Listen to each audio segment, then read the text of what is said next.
tous, j'espère que vous allez bien. On se retrouve aujourd'hui pour une nouvelle vidéo et je suppose que vous vous en doutez, aujourd'hui c'est une update lecture. J'ai donc 5 livres à vous présenter et comme la plupart du temps, je vais commencer par la bande dessinée. La bande dessinée du mois, vous l'avez vu dans mon dernier book haul, il s'agit du premier tome de la série Echo, donc Monde Miroir. Le tome 1 s'appelle New York. C'est écrit par Arleston, qui est l'auteur de la série L'Enfeuste de Troie, et c'est illustré par Barbucci, qui a notamment dessiné les bandes dessinées Skydoll. Donc je m'étais acheté cette bande dessinée d'occasion chez Gilbert Joseph à Paris. J'ai vraiment bien apprécié ma lecture. Voilà, ça a été vraiment une bonne surprise. J'adore vraiment ce style de dessin. Donc pour moi, les pages ont vraiment défilé de manière très fluide. C'était très agréable. Les deux héros, donc Fourmi qui est cette jeune fille et son comparse qui est juste ici, qui s'appelle Yuri, sont assez attachants. Ils sont pas de la même génération et pourtant on voit que ça peut coller entre deux. Ils se lancent pas mal de piques et leurs interactions sont vraiment amusantes. Donc voilà, j'ai bien apprécié ce genre de choses. En ce qui concerne l'histoire, on a l'héroïne qui est à bord d'un avion, donc Paris-New York, qui est sur le point de se scratcher, et avant l'impact, en fait, elle va se retrouver propulsée sur Echo, qui est un monde miroir. Donc elle va bien atterrir à New York, sauf que ça ne va pas être le New York qu'elle connaît. Ça va être le miroir de New York, donc on a bien le même nom de ville, on a bien le même nom de rue, mais c'est un univers complètement d'heroic fantasy, donc c'est très dépaysant, et moi ce genre d'univers, ben, j'adore. Voilà, cette bande dessinée, c'est une ambiance à part entière. Il y a des passages vraiment drôles, on a des références cinématographiques et livresques. Par exemple, au bout d'un moment, on a une petite créature, alors je ne sais pas si je pourrais vous retrouver l'extrait. Alors, je crois que c'était vers le début. C'est une petite créature qui fait en gros vous ne passerez pas. Et si vous connaissez ou si vous avez vu les films du Seigneur des Anneaux, et bah, tout de suite ça fait tout de suite penser à Gandalf. Donc voilà, c'est assez amusant. Non, bah, je ne retrouve pas l'extrait, c'est pas grave. En tout cas, je vais en profiter pour vous montrer une double planche, que vous voyez un petit peu le style de dessin. Voilà. Ça a été une bonne surprise et je lirai le tome 2 en tout cas avec grand plaisir. J'ai ensuite relu le tome 2 de ma série Big Chouchou Charlie Davidson de Darynda Jones, sorti aux éditions Milady. Donc ce tome 2 s'appelle Deuxième tombe sur la gauche. Donc je suis actuellement en train de me refaire un petit peu des séries comme ça, notamment cette série que j'affectionne particulièrement. Je vous en ai déjà parlé plein de fois, mais c'est pas grave, je continue à vous en parler. Donc là on suit une nouvelle fois Charlet, qui est la faucheuse. Pour ceux qui ne savent pas qui est la faucheuse, elle a la capacité de voir les morts donc sous leur forme fantomatique. Son corps est un portail et elle fait traverser les fantômes à travers son corps pour qu'ils atteignent le paradis tout simplement. Dans cette nouvelle histoire, on suit Charlet sur une double disparition. Donc d'un côté elle enquête pour retrouver une amie d'enfance à sa meilleure amie actuelle. Et elle enquête aussi pour retrouver la trace de Reyes Faro, qui est le fils de Satan et qui s'est mystérieusement volatilisé comme ça du jour au lendemain en un claquement de doigts. Donc c'est toujours aussi prenant, il se passe toujours autant de choses, on n'a pas le temps de s'ennuyer parce qu'il y a des rebondissements à l'appel et voilà, c'est extrêmement rythmé et comme d'habitude il y a encore une bonne dose d'humour. Pour moi c'est ce qui fait le sel de ce récit réellement, ça et les personnages. J'aime bien que le récit soit centré sur Charlet mais pas que. Je trouve que dans cette série, les personnages secondaires ont vraiment une place importante, notamment dans ce deuxième tome, on fait un petit peu plus connaissance avec la famille de Charlet.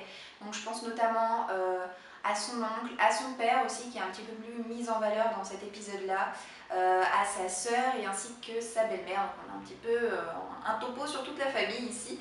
Mais voilà, je passe à chaque fois un très bon moment de lecture avec ce livre. Donc j'ai mis la note de 4 sur 5. Alors ça aurait été ma première lecture, ça aurait été un 5. Mais là, bon voilà, il n'y a plus l'attrait de la nouveauté. J'avais encore un petit peu en mémoire les différentes péripéties et révélations de ce tome-là. Donc c'est pour ça que c'est un 4. Mais c'est vraiment une série que je recommande chaudement à tous. J'ai ensuite lu le troisième et dernier tome de la trilogie Enclave, donc de Anna Guyer, et ce tome 3 s'appelle La Horde, c'est sorti chez Black Moon. Je vous ai présenté le tome 2 en update lecture il y a vraiment pas longtemps, donc comme quoi j'ai pas trop traîné pour avoir le fin mot de cette histoire. Et les amis, il faut que je vous le dise, Ce dernier tome est un coup de cœur, je me suis régalée du début à la fin avec ce tome-ci. Autant les 2 premiers tomes, ça avait été de très bonne lecture, j'avais mis dans les 2 cas un 4 sur 5, mais pour celui-ci, c'est vraiment un 5 sur 5, ça a été génial, je suis passée par tout plein d'émotions en lisant ce livre, donc vraiment ça a été formidable. On suit nos héros, donc Trèfle et Dell, dans ce monde toujours apocalyptique et peuplé de mutants qui sont de plus en plus intelligents et de plus en plus angoissants. Donc à la fin du tome 2, ils réussissent à s'extirper de leur situation actuelle pour le moins inquiétante pour aller chercher du secours donc dans les villes avoisinantes. J'ai adoré suivre les héros à travers leur voyage, à travers leur périple. J'ai aimé découvrir ces différentes villes, avoir leur manière de fonctionner pour essayer de contrer un petit peu les attaques de monstres, ce genre de choses. Donc Dell et Trèfle vont réussir à former une espèce d'armée pour contrer les monstres, et pourtant j'ai été oppressée pendant tout le temps de ma lecture parce que les monstres sont des milliers et des milliers. Du coup je me suis dit mais comment est-ce que ça peut bien se terminer alors qu'ils arrivent péniblement à être une trentaine, une quarantaine, et ils ont beau essayer de rameuter des gens, ça me semblait jamais suffisant. Donc voilà, il y a eu beaucoup de combats, il y a eu beaucoup de pertes, il y a eu beaucoup d'émotions. C'était extrêmement prenant. C'est vrai que dans ce 3e tome, on a un aspect beaucoup plus militaire et stratégique qui est développé. C'est une dimension qui n'apparaît pas vraiment dans les 2 premiers. Dit comme ça, militaire et tout, a priori je ne suis pas très fan, et pourtant ça a super bien fonctionné dans ce tome-là. L'héroïne Trèfle a évolué d'une manière mais incroyable. Elle est devenue leader, elle réussit vraiment à assumer toutes les charges qui incombent à sa fonction. Elle m'a bouleversée et j'avais un petit peu d'appréhension concernant la fin. J'ai trouvé que la fin était vraiment rondement bien menée. J'ai aimé avoir une fin qui est une vraie fin, c'est-à-dire qu'on ne s'arrête pas à ça y est, c'est terminé, on va au-delà, et ça, eh ben, je suis très friande des fins comme ça. Donc c'est un gros coup de cœur pour cette trilogie dystopique qui gagne vraiment à être connue. Donc je sais que vu comme ça, les couvertures sont pas très engageantes, ça donne pas forcément envie, mais comme quoi l'habit ne fait pas forcément le moine, il faut vraiment aller au-delà des apparences parce que cette trilogie le mérite vraiment. J'ai ensuite lu un livre qui m'a pour le coup laissé un sentiment un petit peu plus mitigé. Il s'agit du tome 4 de la série Rebecca King, donc qui s'appelle Ancestral. C'est écrit par une auteure française dont le pseudonyme est Cassandra O'Donnell et c'est sorti chez J'ai lu. Je n'ai absolument rien à dire concernant la couverture. J'adore vraiment le travail de l'illustratrice. Je m'attendais à autant apprécier ma lecture que les 3 premiers tomes pour lesquels j'avais dû mettre, il me semble, à chaque fois un 4 sur 5. Et là c'est vrai que j'ai mis un 3 parce que très honnêtement c'était pas mauvais, mais je m'attendais à un petit peu mieux.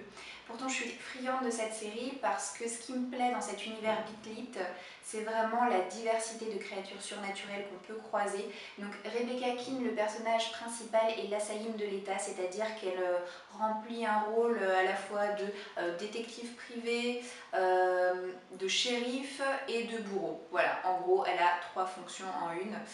Et elle doit un petit peu gérer la paix dans un territoire qui est occupé à la fois par des vampires, par un clan de loups-garous, par un clan de chamans, par un clan de muteurs et par un clan de potionneuses. Donc voilà, 5 clans pour une ville, ça fait quand même beaucoup de monde à gérer. Voilà, ça fait une longue introduction pour ce livre, mais j'essayais, pour ceux qui ne connaissent pas cet univers, de vous resituer un petit peu l'histoire.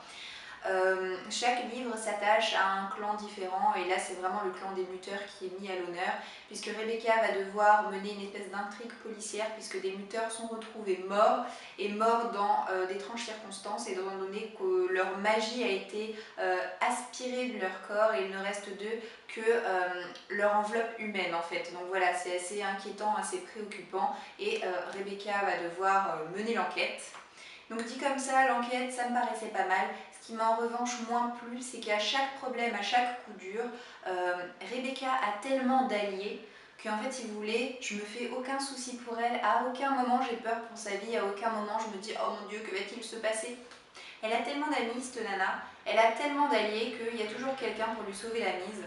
Je trouve ça un petit peu facile de la part de l'auteur. J'aimerais avoir un peu moins de facilité, pouvoir trembler un petit peu plus souvent pour une de mes héroïnes quand même favorites. Donc malgré tout, c'est bien rythmé et ça se lit bien, mais pour ce tome-là, ça reste quand même un 3 sur 5 pour moi. Bon, je suis désolée de terminer cette update lecture avec un nouveau livre dont mon sentiment est mitigé, mais en général, sauf pour les BD que j'essaie à chaque fois de vous caser en début de vidéo, je suis vraiment l'ordre chronologique de mes lectures, donc ma foi, c'est comme ça. C'est à nouveau un 3 sur 5 pour la lecture du premier tome des 100 écrit par Cass Morgan et sorti aux éditions donc Robert Laffont dans leur collection R. Que vous dire par rapport à ce livre? Le thème me faisait envisager que le livre avait vraiment un potentiel de dingue. Et en l'état des choses, c'est vraiment l'écriture de l'auteur qui m'a laissé un petit peu au dépourvu. Alors pour vous situer l'histoire, malgré que je vous en ai parlé brièvement dans mon dernier book haul, il y a eu l'apocalypse sur Terre. Les survivants sont partis dans l'espace avec un vaisseau spatial. Et ils vivent depuis plusieurs générations dans l'espace, mais l'air commence à se raréfier, l'air et d'ailleurs les provisions. Donc ce qu'ils vont décider de faire, c'est d'envoyer 100 criminels, tous mineurs sur Terre, pour voir si les radiations se sont dissipées, si l'atmosphère de la Terre est à nouveau viable. Voilà. Donc ce qui est particulier dans ce livre, c'est qu'on a une alternance de points de vue, donc on a 4 personnages principaux. Moi j'aime pas trop quand il y a plein de points de vue comme ça, je préfère que l'auteur fasse un choix dès le départ de se dire eh bah tiens, un tel t'es mon personnage principal et on va te garder comme ça jusqu'à la fin.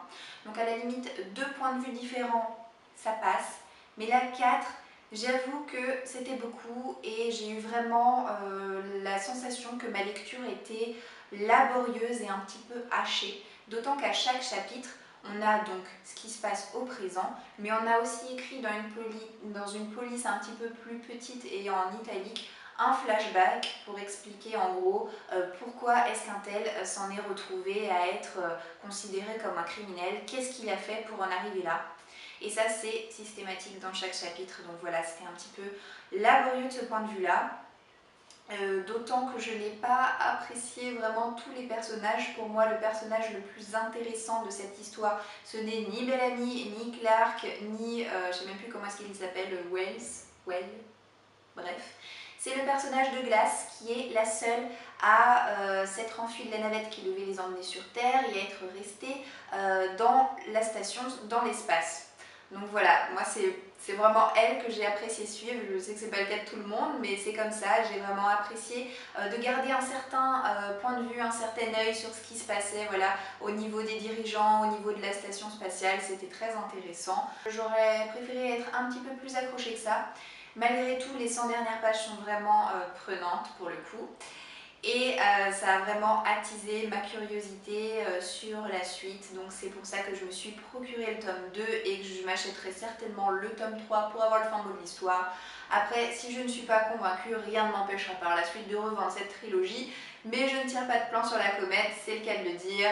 J'espère que la suite réussira à me convaincre un petit peu plus que ce premier tome. C'est donc avec un sentiment légèrement en demi-teinte, comme vous avez pu vous en apercevoir, que je clôture cette update lecture. J'espère que la vidéo vous a plu, je vous souhaite une très bonne journée et je vous dis à très bientôt. Ciao ciao!